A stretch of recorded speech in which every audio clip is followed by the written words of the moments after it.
On this edition of Sightings, something is riding this scenic railway line, and it's leaving passengers and workers frightened and confused. It's haunted by something that wants to find peace. The haunting story of the mystery on board, the Spirit of Oregon. Their spirit would not rest until the truth was known about that damn wreck. Then, was the most powerful and mysterious explosion the world has ever known the result of one man's misguided genius? It boils down to the fact that Tesla had the death ray. Later, the man who started the controversy sets the record straight about the alien autopsy film. Let me just make one point very clear. I have no interest in the subject of UFOs or the paranormal. And Mercy Brown's horrible secret. It was a spirit that was in the grave, draining the life of the living.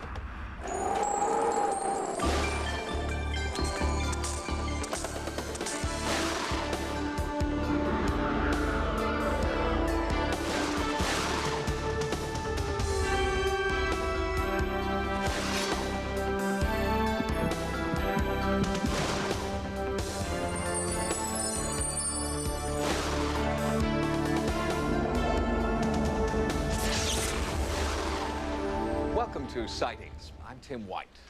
According to legend, Halloween is the one night of the year when the dead are allowed to come out to play. To keep the evil spirits away from the living, we're supposed to wear scary masks and costumes and place a grinning jack-o'-lantern on the doorstep. These are the traditional talismans of Halloween. But in one small town in the Pacific Northwest, it's going to take more than a carved pumpkin to keep away the ghosts who ride an old steam train called the Spirit of Oregon.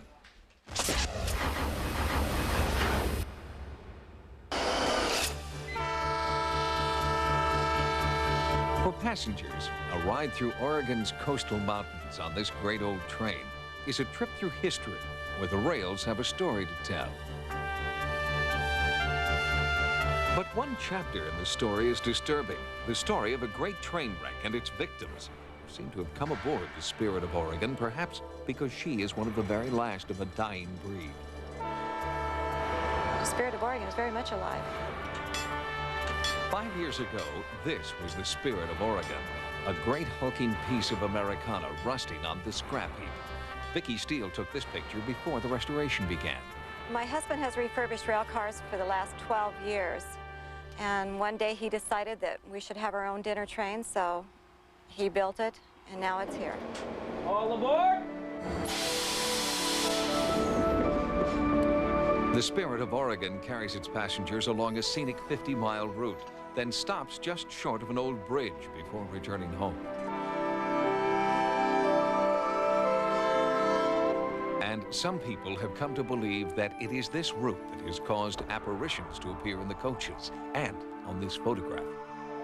We were showing the before pictures that we took of the train, and one of the gentlemen said, "Hey, you've got a ghost in your picture," and we kind of scuffed at it because all you could see was a blue haze.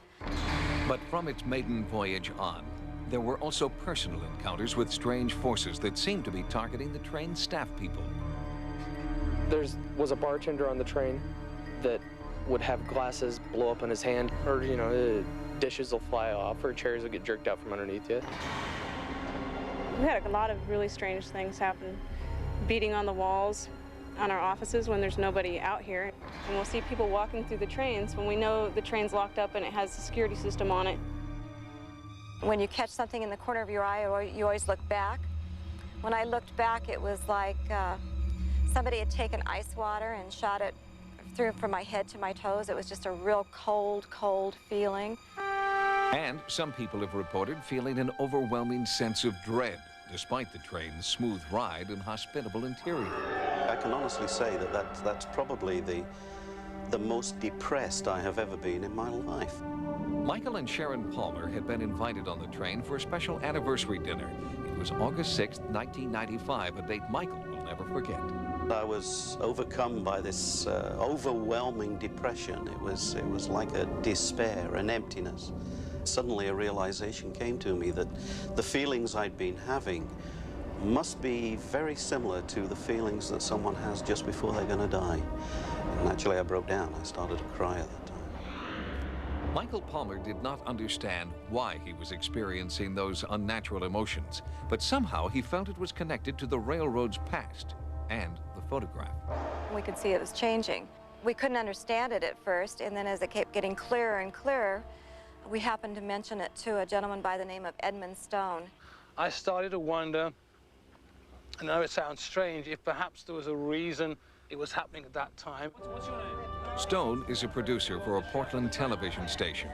He and director-camera operator Wade Evans produced a TV special about the strange happenings on the Spirit of Oregon. Their first trip on the train occurred on August 6, 1994, 1 year to the day before Michael Palmer's emotional ride. Yeah, I felt something was inside of me trying to get out, actually. Then I started feeling emotional. Tears were rolling down my eyes. I felt very sad. Towel or the lavatory and get a cold towel? In fact, I actually threw up and had to and got weak. Couldn't stand for a moment. Take some deep breaths. You all right? Like Palmer, Evans felt that he was being targeted by an unseen force with an important message. Since I was trying to record the images that were happening in the train at that time, I was more sort of a conduit for anything else that wanted to be recorded, perhaps. But what was the message? Why had these two men been transformed by an inexplicable sense of dread? And why did both incidents happen on August the 6th? And the more I looked into it, the more I thought if there's a reason that things are happening, maybe it's connected with a train crash. In fact, on August 6, 1935, on the same rails where the Spirit of Oregon rides today, there was a devastating accident. A bridge collapsed and 5 men died, including the father of Mary Jane Walker. Unbeknownst to them that all the support had been taken away from the trestle. The train stopped before the bridge, but railroad workers waved the freight train on. And they didn't even get all the way over, and it went down like a deck of cards. They had 112 feet to fall. They probably had something in the region of about 10 to 15 seconds of realization they were going to die a horrible death. The rails simply fell away below the wheels of the train. 5 men, including Mary Jane's father, died in slow motion. The brakeman was found clutching the brake in his hand with a death grip so strong he had to be buried with the brake in his hand. Is it possible that perhaps in that last moment they understood that sadness of death? And is it possible that that feeling is being transmitted 60 years later through my cameraman and my friend? I don't know. That sounds far-fetched, but it might also be an explanation. An accident report absolved the railroad of responsibility, and the families of the victims were quietly given cash settlements. And that's been the way it's been for 60 years. And when we start to look, we realize, hey, maybe this wasn't such an accident after all. Maybe there was negligence. Maybe if these presences on the train are trying to tell us something, then what if they were trying to tell us, hey, look at this, because we shouldn't have died? When Stone first began discussing these conclusions, the ghost image in the photo was, again, becoming more pronounced. And not only was the original photo changing, all the copies of the photo were changing too. You could see where they had the old-fashioned blue railroad shirt and the old-fashioned vest, and then you could actually start seeing a lantern hanging down. As the images continued to develop, we showed the photo to Mary Jane Walker, who had ridden that very train with her father so many years ago. She saw 3 clear images. Oh, yes, I immediately recognized Ted Johnson, the engineer. And then there was the man holding the lantern, and I could see, well, that's got to be Adolph Both, the brakeman. And the other would be my dad. I'm a believer. I think that it had to come. Somehow, they had to get it out, the men. Their spirit would not rest until the truth was known about that damn wreck. And now, in part because of the hauntings aboard the Spirit of Oregon, the message is getting out. Mary Jane recently dedicated a plaque near the scene of the accident. It's a tribute she hopes will outlast wreckage from the accident rusting nearby. I do hope that the spirit of Ted Johnson, Adolph Both, and my father know that we know now that it was negligence. Perhaps now that their story has been told, the 5 men who lost their lives on this line will be at rest. Yes, it's haunted. It's haunted by something that wants to find peace. That's all it wants. And I think it's heading in that direction. Although there have been a number of terrifying events on the Spirit of Oregon, it seems that the ghosts on the train are selective about whom they target for vengeance. So far, not a single paying customer has had a haunting experience. Next. He was one of the half-dozen most famous men in the world. If Nikola Tesla was so successful, why did he destroy a large part of Siberia?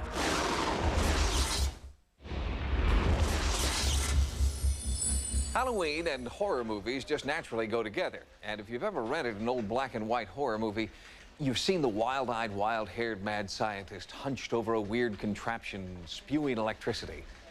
But did you know that that character is based on a real-life American scientist? His name was Nikola Tesla, and there are those who believe that he was mad the night he inadvertently blew up part of Siberia.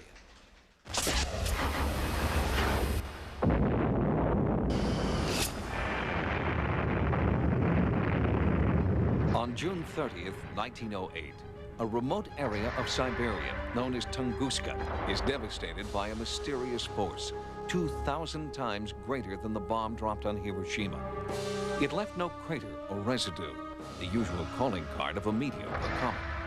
Russian investigators who found metal fragments at the site suggested the blast had been caused by an alien spacecraft colliding with Earth.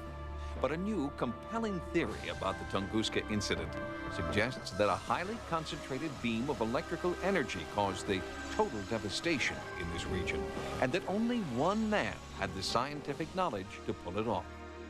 Nikola Tesla, I feel he's the greatest inventor of the past 500 years. He is a Michelangelo. He is a Leonardo da Vinci of science. He gave us AC power, the fluorescent light, radio, robotics. By 1900, he was the emperor of invention. He had eclipsed Edison. He was one of the half-dozen most famous men in the world. Heady praise for a man we seem to know so little about. When Tesla emigrated to the United States from Croatia in 1884, his dream of working for his hero, Thomas Edison, became a reality. But Tesla's development of a more efficient form of electricity called AC, alternating current, didn't sit well with his new boss, who had already developed the more cumbersome direct current, or DC. Edison just shut him down. He said, "It's DC here. America, Washington, DC. Forget this AC stuff. You're working for me. I don't want to hear another word of it." But AC was superior, as Tesla's biographer Tad Wise points out. DC is like a fine wine that doesn't travel well. It's a power that cannot be stepped up to extremely high frequencies, whereas AC can be transported in these extremely high voltages and then stepped down very safely to be used in a home or school or a factory. Tesla's brilliant discovery so impressed industrialist George Westinghouse that he enlisted Tesla in his bid to harness the hydroelectric power of Niagara Falls. Finally, the movers and shakers of the day were noticing Tesla. He met Kipling, he became a good friend of Mark Twain's, and he met all the millionaires. He made a point of meeting all the millionaires. One of those millionaires was J.P. Morgan. And J.P. Morgan was the fellow that gave him $150,000, probably the equivalent of $10 million or better today, to build Wardenclyffe. Wardenclyffe was the name Tesla chose for what he believed would be his greatest contribution, a huge transmitter that would provide electrical power to the world without the use of wires. What he didn't tell Morgan was that he wanted to send power to the world for free.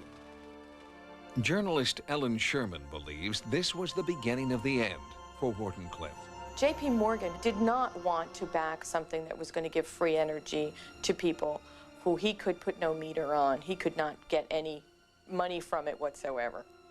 When Morgan pulled his support, he not only ended Tesla's career as the major scientist of his day, But he made laughingstock of it in the eyes of his scientific peers. When that was all pulled away from him, he was a desperate man on any number of fronts. And that desperation may have led him to use the partially constructed tower to conduct a fateful experiment in the summer of 1908. Tesla was something of a showman. He had lost the backing of his principal financial supporters, and he is the kind, or was the kind of person who might try a large public event that would bring attention to his work.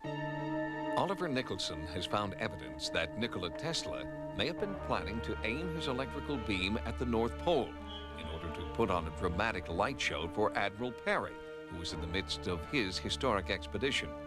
A small miscalculation in distance could have had devastating results. There was Tesla's research station in Long Island, and I drew the line to Tunguska in Russia. Then, interestingly enough, that line crossed right near the North Pole and came very close to Ellesmere Island, where Peary would be camping over for the winter. Nicholson and others theorized that Tesla's aim was true, but he grossly underestimated the effect gravity would have on his electrical energy beam. Instead of this operating as he thought it was going to, there is a tremendous explosion in the Siberian region. Forests are laid flat, reindeer herds disappeared, small towns completely gone. J.W. McGinnis of the International Tesla Society is convinced that the Tunguska tragedy is linked to Tesla. He disagrees with those who believe Tesla was purposely building a weapon of mass destruction on a global scale. Of all of the great scientists of this country that went to work for the Manhattan Project, there was one scientist that refused to do that, and that was Nikola Tesla. He did not believe in a general destructive weapon and wanted to introduce something that was a lot more incisive and certainly indefensible, and that was his death ray. This thing was so powerful, it would deliver 50 million volts into an area that was 1/10 of a millionth of an inch in diameter. If you put that much pressure in that small a space, there's nothing that can stand up to it. You could cut a ship in half. While the U.S. government went ahead with its atomic bomb strategy, a secretive interest in Tesla's work seemed to be at work shortly after his death in 1943. The day following his death, the FBI, under the auspices of the OAP, which is the Office of Alien Protection, broke into his apartment, broke into his safe, and stole or confiscated all of his papers and effects. Now, the OAP had no business being there. He had been a citizen of the United States since the previous century. So this was a ruse. They needed to get in there somehow. Recently declassified documents only hint at the great discoveries that may have been hidden in Tesla's safe. He had developed a sophisticated particle beam death ray, and he had the know-how to successfully transmit an enormously powerful wave of electrical current through the atmosphere and halfway across the world. Could it be that through his purloined papers, our government gained knowledge that should, by rights, make Nikola Tesla the father of Star Wars technology? What they realized was that Tesla was always ahead of his time. What amazing discoveries did the FBI find inside Tesla's safe at the Hotel New Yorker? We may never know. Shortly after their retrieval, the files disappeared and have not been seen, at least not publicly, since then. Next, dramatic new evidence that our government is covering up the truth about Roswell and what Americans really believe about UFOs. You might be surprised.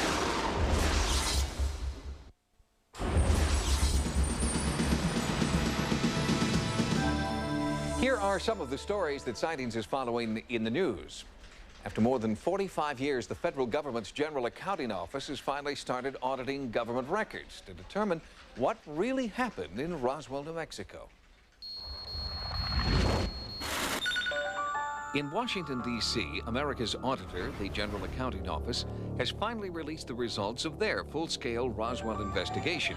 The investigation was prompted by citizen protest and by demands by New Mexico Congressman Stephen Schiff, who insisted that all documents relating to Roswell be released. I have confidence the GAO will bring forward anything they find with respect to the Roswell incident.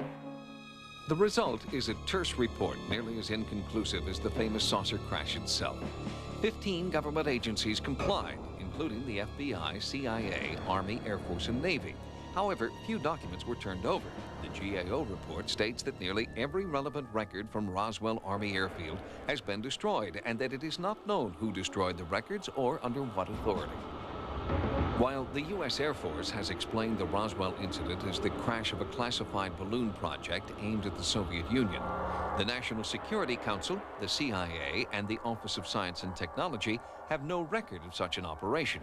The report concludes that the GAO's findings are inconclusive, fueling rather than dispelling the Roswell mystery. In a related news story from Ohio, a statewide survey by Scripps Howard News Service and Ohio University has found that a majority of Americans believe in UFOs.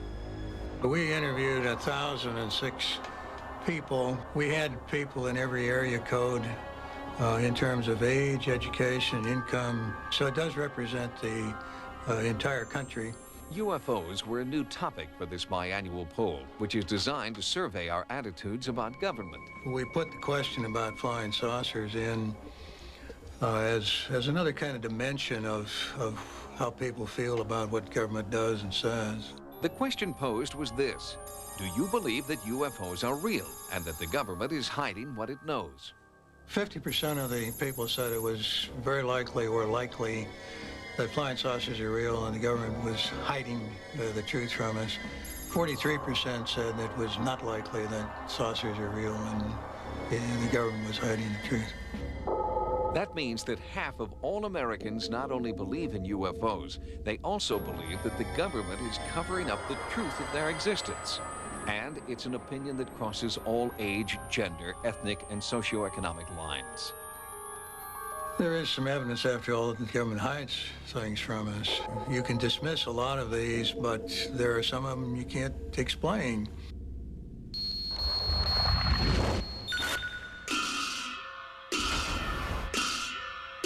In Tibet, China's inner kingdom is considered one of the most spiritual places on Earth.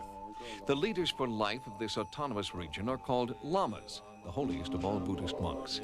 Although the exiled Dalai Lama is perhaps more famous to Westerners, since 1959, the people of Tibet have been led by the Panchen Lama. But recently, the 10th Panchen Lama passed on, and the search for his successor began. Because Tibetan Buddhists believe in rebirth and reincarnation, the new Panchen Lama had to be the reincarnated spirit of the old Panchen Lama. What happens is the Tibetan government sends out word that they're looking for a reincarnation.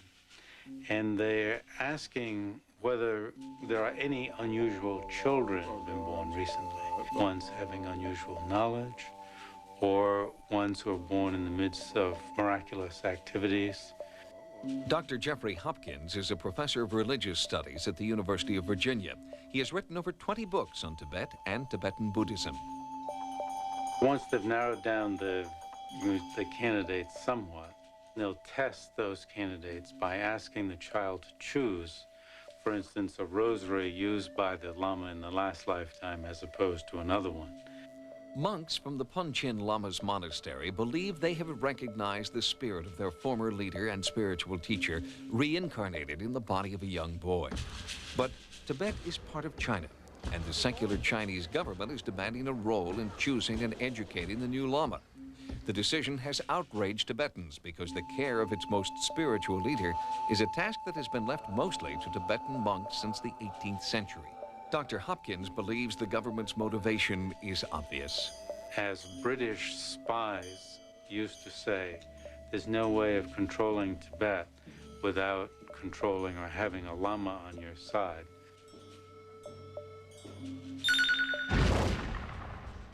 We'll have more stories from the news next time. Now, here's what's coming up on Sightings. Why Mercy Brown's final resting place was anything but restful. There was a vague power or spirit that was in the grave that was draining the life of the living. And the man behind the alien autopsy film speaks out.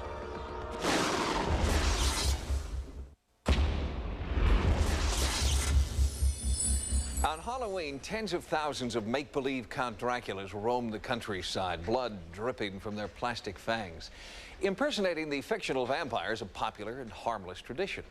But 100 years ago, there was a real cult of vampires who roamed the New England countryside. They performed grisly acts, digging up grave sites and defiling the remains.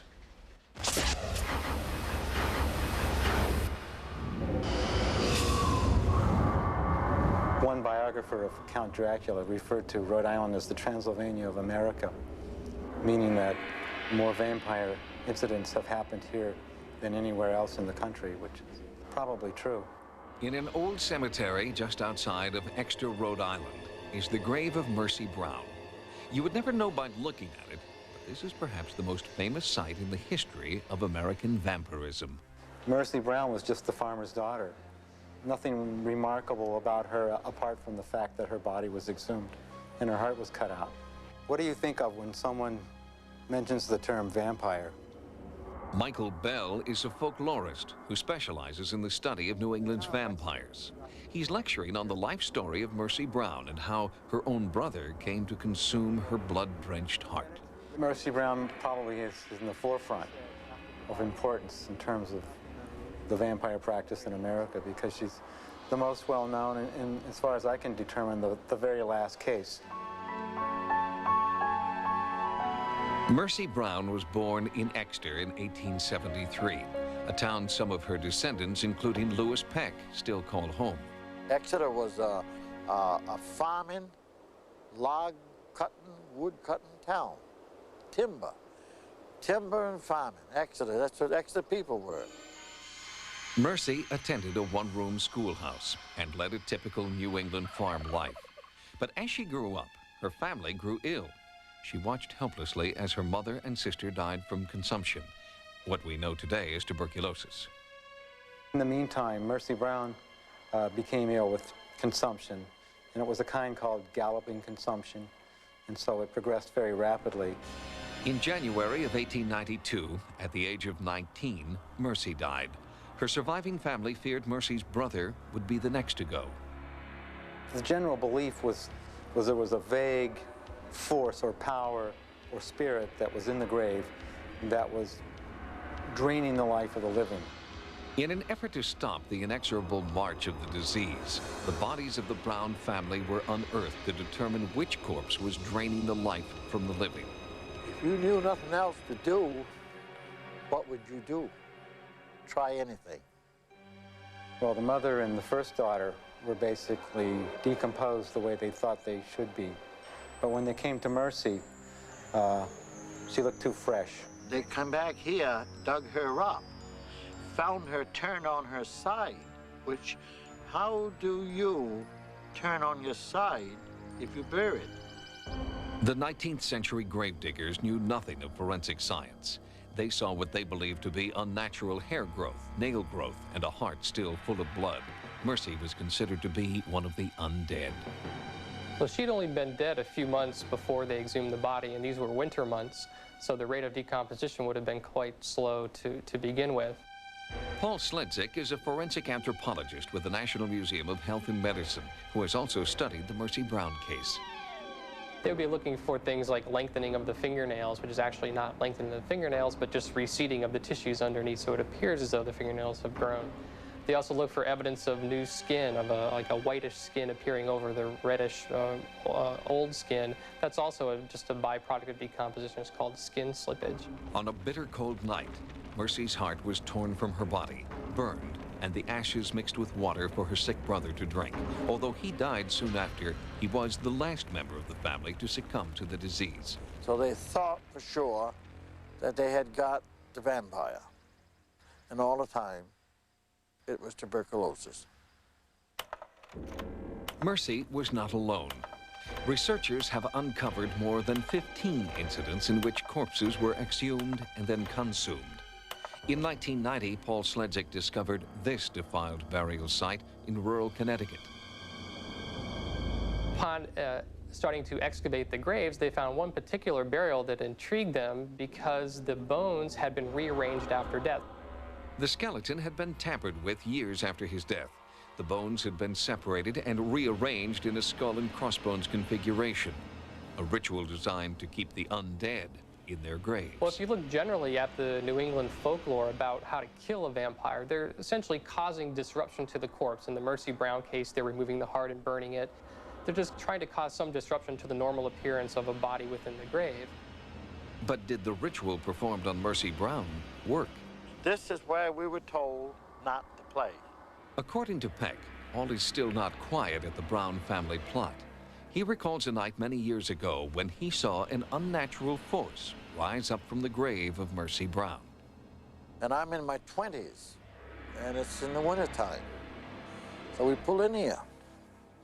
And in this same direction to where I'm sitting now, about 3 feet off the ground was a ball of bright light. So bright that it was blue. I don't know where it come from, and I don't know where it went to. And we went to the corner to where another relative of mine lived. We told him what we just seen, and he laughed and he said, "It's been seen before." The gruesome acts performed by the vampire cult of the last century were the natural result of ignorance, fear, and superstition. But they were also based on a belief in supernatural forces that continue to be cited in this century. In that field, I guess she's made quite a history, without a heart. Bram Stoker, the creator of the original Dracula, is believed to have based his character on a 15th century barbarian called Vlad the Impaler. But among Bram Stoker's original notes for his novel, researchers recently found a newspaper clipping from 1892. It was a report on the bizarre case of Mercy Brown. Next, an elaborate hoax or the real thing? Sightings goes to the source. Once the film is deemed to be real or not, we can then decide how we're going to move forward.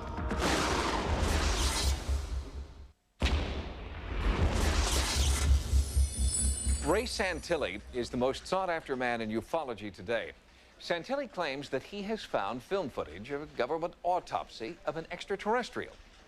His supporters believe Santilli has uncovered the conspiracy of the century. His critics cry foul. Now, in a rare interview with Sightings correspondent Carla Wohl, Ray Santilli answers charges that he is closer to P.T. Barnum than to Woodward and Bernstein.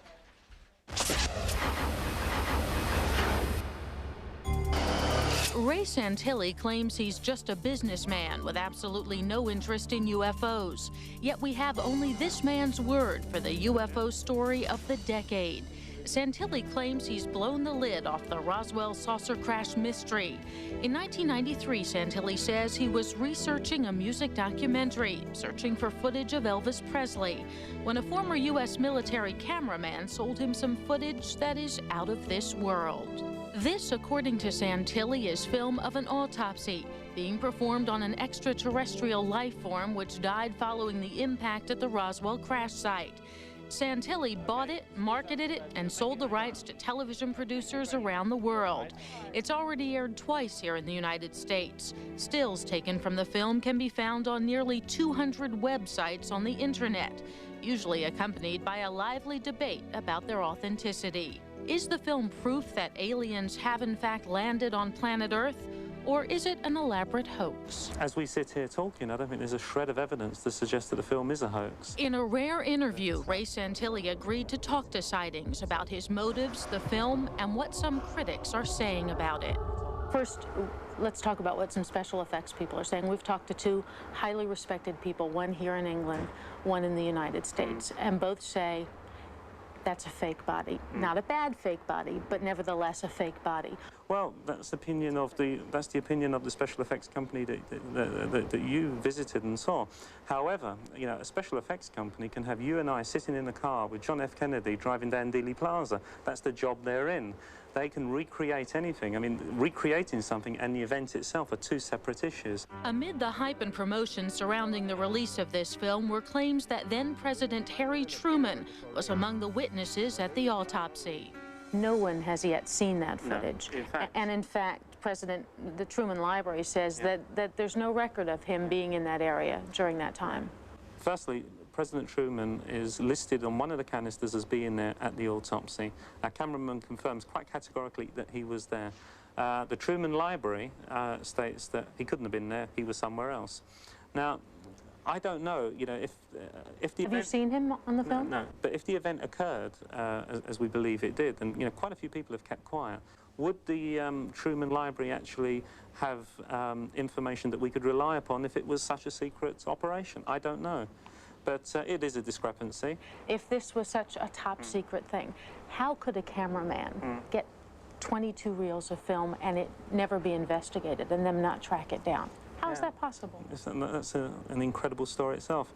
He shot hundreds of canisters of film during the event itself. Each of the canisters or reels of film were 3 minutes in duration, and he separated during the filming reels that he felt were problem reels. He'd sent the remainder straight on to Washington, and he spent more time on the 22 reels of film which he'd processed or whatever. And once he'd got to the stage where he felt he could send them on, he'd called Washington and asked them to pick up the film, collect the film, and he tried on numerous occasions, but he just failed to do so. Who is this mysterious cameraman, and why did he wait 45 years to sell his film? Santilli says we may never know the answer. Whether he decides to talk and you know, give his story to the public is something that's in his control. Why not? However, Why not? I mean, wouldn't it clear everything up if he came? in your mind and in the mind of the world and people that are interested in the subject. But you know, this guy's in his mid-80s. He's not interested in the subject. That's the first point. Secondly, he's got his family to consider, and his family are his only consideration. He doesn't want to lose his pension. He doesn't want to lose his position in society. But why would he? Because what's at risk by coming out? Because you're media, I'm media, and as far as the media is concerned, this is a great story, and wouldn't it be wonderful if he came out, because it would really then be a really fantastic story. I have a letter right here from Congressman Steve Schiff, and he says that he offered to take the film to the U.S. government to see if they could authenticate it, and that, I'm quoting now, the Santilli Group has not accepted my offer. I've never seen an offer. I've never seen that letter before. Will you give it to Congressman Schiff, though, directly? Why not? I mean, why not try and authenticate it at this point? We have a relationship, a contractual relationship with Kvyat Green and Fox, and it's up to them what they do with it. Does that contractual relationship prohibit going to a congressman? Let me just make one point very clear. I have no interest in the subject of UFOs or the paranormal. Okay. I do not have the ability to research or investigate the footage. Therefore, we appointed broadcasters in various territories, and the responsibility is with them. Well, you have made no bones about the fact that you are a businessman, and that your business is marketing, and you've done a heck of a job marketing this film. I think you've probably made a bundle from it. Haven't made, in terms of profit, we haven't made our money back by any stretch of the imagination. The ultimate aim is commerciality, but we still have to get past that first hurdle. We have to satisfy broadcasters, we have to satisfy the world of ufology and the general public. But they haven't been satisfied in terms of the authenticity. So don't you have some obligation to try and do You're that? at the very start of it. You know, it will go on, and once the film is deemed to be real or not, we can then decide, you know, how we're going to move forward. But we're still at those very early stages. Despite Ray Santilli's claim that he has exposed the UFO scandal of the century, most Roswell researchers are distancing themselves from the film. They believe that if and when the footage is proven to be a hoax, the serious strides that they have made in unraveling the Roswell mystery may also be called into question. Next, does this man have the final word about the Loch Ness Monster? What a lot of people don't realize is that the familiar Nessie image is only a cropped close-up.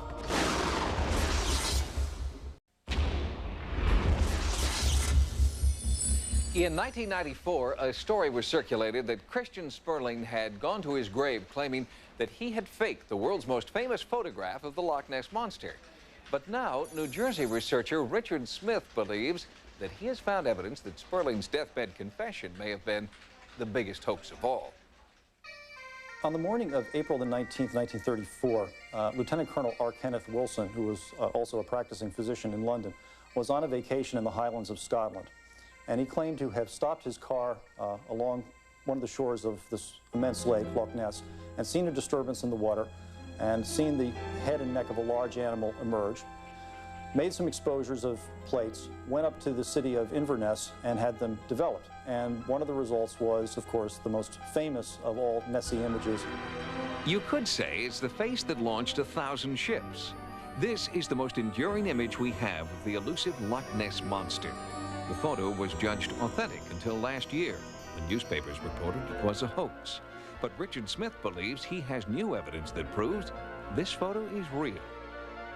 Recently, there have been widely publicized allegations that Colonel Wilson was actually part of a conspiracy and that the object in the photograph is a modified toy submarine which has a plastic wood neck on it. And these sensational claims were made by a man by the name of Christian Sperling. Frankly, Christian Sperling's story is full of holes that are big enough for a Nessie to swim through. Christian Sperling was a confidant of M.A. Wetherall, who first gained fame in 1934 during his highly publicized but futile attempt to capture the Loch Ness Monster. After this failure, according to Sperling, he and Wetherall concocted a plan to take faked photos of Nessie and then switch them with photos their unsuspecting friend, Colonel Wilson, was about to develop. The major claim is made that this alleged toy submarine with the neck on it was floated in a small bay. What a lot of people don't realize is that the familiar Nessie image is only a cropped close-up taken from the original picture. The original picture clearly shows a wide central expanse of this immense lake with the opposite shoreline clearly visible. It's not a small bay. There's also something which is extremely interesting and the public is not generally aware of, which is that Colonel Wilson was able to get 2 exposures of this object. This second photo has rarely been seen by anyone except a handful of Nessie experts. It's very important because the head and neck in this picture are now rather straightened out, unlike the first photo where they're at a right angle. And this shows that this object, whatever it is not made of unbending plastic wood, as Christian Sperling claimed. But what's even more significant is the fact that Christian Sperling apparently did not know about this photograph. Is this photo real? It's an interesting puzzle, but according to Nessie investigator Adrian Shine, in the end, the photo is immaterial. The Loch Ness Monster lives in people's minds and cannot be dislodged from there. It doesn't matter how many photographs are disproved, it doesn't matter what the scientific implications are. The Loch Ness Monster is something which does exist and will always exist because people want it to exist. In recent months, the only sightings of the Loch Ness Monster have been on T-shirts and coffee mugs. Scientific research on the existence of real-life lake monsters has now moved west to the freshwater lakes of North America. Unlike Loch Ness, sightings on this side of the Atlantic are up.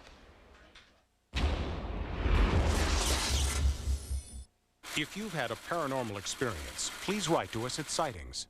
Sightings can also be contacted at America Online at keyword Sightings. At the Sightings Forum, download images, sounds, and QuickTime clips. Also join us for Monday evening chat sessions live on AOL. Until next time, remember, no mystery is closed to an open mind. For Sightings, I'm Tim White. Next on Sci-Fi, Dark Shadows. The soldier, the healer, the backstabber, the temptress, the brains, the muscle, and one guy stuck in the middle. You want to run that by me one more time? What they wanted was a way home. Pilot, break orbit. What they got was each other. I love hanging with you, man. Experience the best sci-fi show on television from the beginning. Farscape, Monday through Thursday at 8 p.m. on Sci-Fi.